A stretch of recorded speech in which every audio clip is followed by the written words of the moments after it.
foi muito importante ficar um tempo fora do Amazonas para voltar para cá e ver coisas interessantes de novo.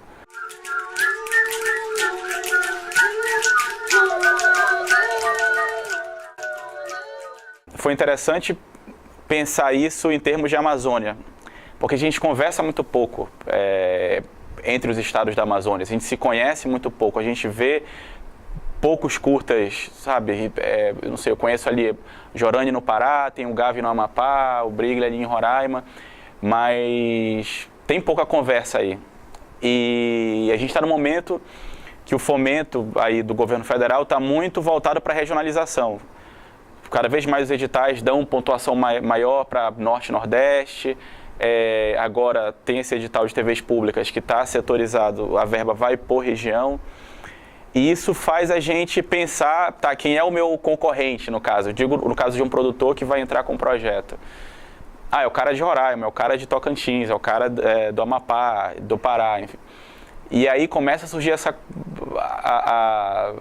havia essa questão, o que ele está produzindo, qual é o tipo de documentário que ele está fazendo, com quem são os meus iguais aí que estão na mesma situação que eu, aqui na Amazônia fazendo um documentário. E para mim é difícil até encontrar uma estética, encontrar algo que... Eu vejo muito que são talentos individuais, ocasiões ali específicas, é a turma da publicidade que decidiu fazer cinema, é o outro que teve uma formação mais acadêmica e se aproximou do audiovisual, mas não vejo um movimento, não sei, como a gente vê em Pernambuco e em outras regiões, assim. Então, para mim é difícil tentar criar algo mais coeso do que é a produção contemporânea, assim, aqui na Amazônia.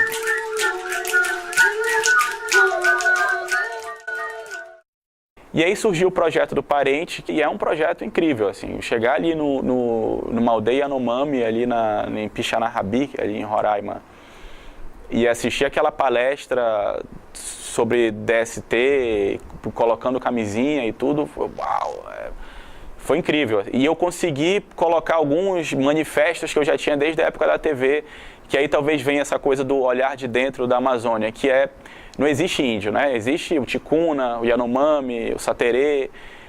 Então a gente falava, é um curta, é um filme sobre os testes rápidos em aldeias indígenas. Isso poderia representar algo homogêneo, mas quem vê o filme já de cara vê um Yanomami ali em Roraima, isolado, e um Ticuna que está na tríplice fronteira ali, Tabatinga, Letícia, Peru, que já é totalmente diferente do Yanomami. Inclusive no documentário a gente vê que os próprios enfermeiros têm que ter métodos diferentes para explicar, expor e fazer a campanha de conscientização de maneira totalmente diferente. Cada etnia funciona de uma maneira. A nossa visão também é muito influenciada já por uma visão externa sobre a Amazônia, né? Então, desde Fitzcarraldo até os documentários que a gente assiste no National Geographic, a Amazônia sempre foi muito olhada e cobiçada. Então, o nosso olhar audiovisual já passou por um olhar gringo, assim. Então, eu acho que é tentar enxugar isso aí, tentar olhar com os nossos olhos do dia a dia, a gente que vive aqui. E esse cinza, o que é? É o Saterê que vem para a cidade, volta, que faz compra aqui, volta para a sua aldeia e coloca a roupa para fazer o ritual, porque afinal o turista só aprova ele como índio se ele tiver trajado da maneira que o turista quer que ele esteja, entendeu? Ele não vai aceitar, não, esse short Adidas aí tu não pode ser índio. Então eu acho que essa confusão, em vez de ficar no debate quem é índio e quem não é, eu acho que essa confusão é muito interessante audiovisualmente. E o fato de ter essa Manaus urbana explodindo de 2 milhões de habitantes e estar no meio da floresta, é muito interessante se a gente olhar com um olhar mais cru e mais pé no chão, e olhar esse cinza e não os extremos. Não é? Tem muito realizador que eu vejo, filme de índio, eu não quero fazer. Cara, pode não querer fazer, mas é algo que marca a gente, está muito presente, é a nossa cultura. E ao mesmo tempo, também tem os realizadores mais puristas que querem, meu interesse é realizar dentro de aldeias isoladas, e há que se respeitar também, mas o que eu gosto mais é o meio termo ali. é aquela confusão, é aquele vai e volta, e que eu acho que é o mais interessante da nossa Manaus, eu digo agora como cidadão manauara, né, que está no meio da metrópole dentro da selva. Eu acho que falta também um olhar mais crítico, menos romântico e mais crítico. É isso, esse ícone exótico que querem vender pra gente. E o que é muito importante, a gente tem que viajar na região para conhecer, tem que se deslocar. Porque senão a gente vai ficar refém da Amazônia que vendem pra gente audiovisualmente ou turisticamente, tão refém quanto um cara que vai estar em São Paulo. Ele pode conhecer tanto quanto a gente se quiser ficar aqui esperando que o tema sensacional surja. Então, tem que ir para as fronteiras, sabe? Tem que, sabe, assistir aí garimpo e os quilombos, assim, tem que transitar para conhecer. Porque o fato de ser uma região não explorada é o mais interessante para a gente. Agora, o não explorado não vai cair no nosso colo como realizador para a gente chegar lá no set direto e filmar. A gente precisa muito ainda ter menos medo de se deslocar entre as regiões, assim, entre os estados da região norte.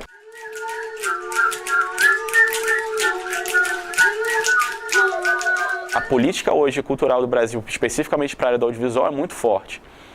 E isso que eu falei, está muito voltada para a regionalização. Só que aí a gente foi pego, putz, e agora? Cadê um bom técnico de som? Cadê um cara que sabe fazer uma pós-produção de som? Quem são os nossos diretores de fotografia? Então foi um salto muito grande. Claro, eu não estou reclamando do fomento que venha cada vez mais. Só que existe uma coisa a longo prazo, que é a questão da formação, que não dá para ser... É isso, a longo prazo, não dá para ser de uma hora para outra. Então esse é o grande conflito das leis de incentivo. É um dinheiro público, com a decisão da iniciativa privada. E hoje o grande modelo que está sendo... O que está em voga agora no Brasil é, no caso, o fundo setorial, que funciona como um sócio investidor, né? Então, ele investe na produção, investe na obra, depois, quando essa obra é comercializada, volta essa grana para o fundo e que dessa maneira ele se retroalimenta. E aí foi criada a lei com a cota de TV paga, né, que obriga os canais do segmento de TV paga a exibirem obras brasileiras, que eles chamam de espaço qualificado, que é documentário, animação e ficção. Ou seja, então a gente está produzindo e já existe uma demanda do mercado para comprar esses produtos. Eles são obrigados a comprar essas obras brasileiras. E eu acho que é o modelo mais interessante, até porque é algo que já funciona fora do Brasil. A Europa toda tem essas regulamentações para que parte da grade seja ocupada por obras do seu país, e não por um enlatado americano que é muito mais barato para o canal do que uma obra feita no próprio país, né? Mas como eu estava falando antes, eu acho que com o fundo setorial, com esses editais, já permitem que a gente veja, olha, tem dinheiro, dá para a gente produzir profissionalmente. Agora tem que aprender a planejar, aprender o ofício, como é que monta esse orçamento, quanto tempo dura para fazer esse filme, e acreditar que é possível viver daquilo, porque hoje dá para viver de cinema no Brasil, assim. É possível, mas é muito novo, e para a gente aqui no Norte é mais novo ainda. E a gente está num momento bem interessante, tá? Eu estou ansioso para ver os resultados dessas obras agora, desses editais regionalizados, que vão gerar muitas obras aqui no Norte. Eu quero ver o resultado disso, porque é algo de agora, assim. Bom, a questão de distribuição ainda é um problema nacional. A gente, de início, a gente tem muito pouco espaço pouco cineclube. A gente fica muito refém do festival promovido pela Secretaria de Cultura que acontece no final do ano. E eu acho que esse festival tem que ser cobrado. Agora eu digo no Amazonas especificamente. Esse festival tem que ser cobrado, mas a gente tem que pensar em outras janelas. Eu sinto uma falta de gente se unindo para... Tá, vamos fazer um festival aqui, vamos criar uma tarde de exibição, vamos conversar com essa exibidora, com esse cinema, se eles abrem um dia na semana para curtas amazonenses. Então a gente tem que cobrar do poder público, mas não pode ficar refém dele. Eu acho que tem que pensar em outras saídas também.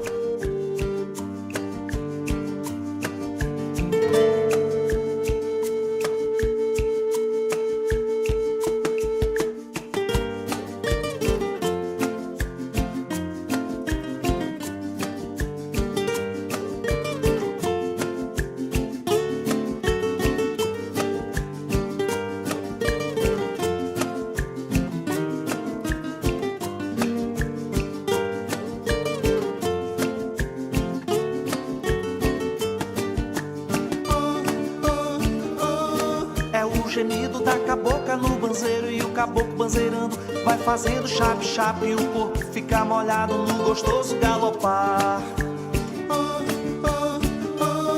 Revira os olhos no momento mais gostoso, e o balanço do caboclo vai ficando remansoso. É o momento do banzeiro no prazer se derramar. Chape, chape, chape, chape, chape, chape, chape, chape devagar. Chape, chape, chape, bem ligeiro, é o som do meu banzeiro na canoa balançar. Chape, chape, chape, chape, chape, chape, chape, chape devagar. Chape, chape, chape, bem ligeiro, é o som do meu banzeiro na canoa balançar.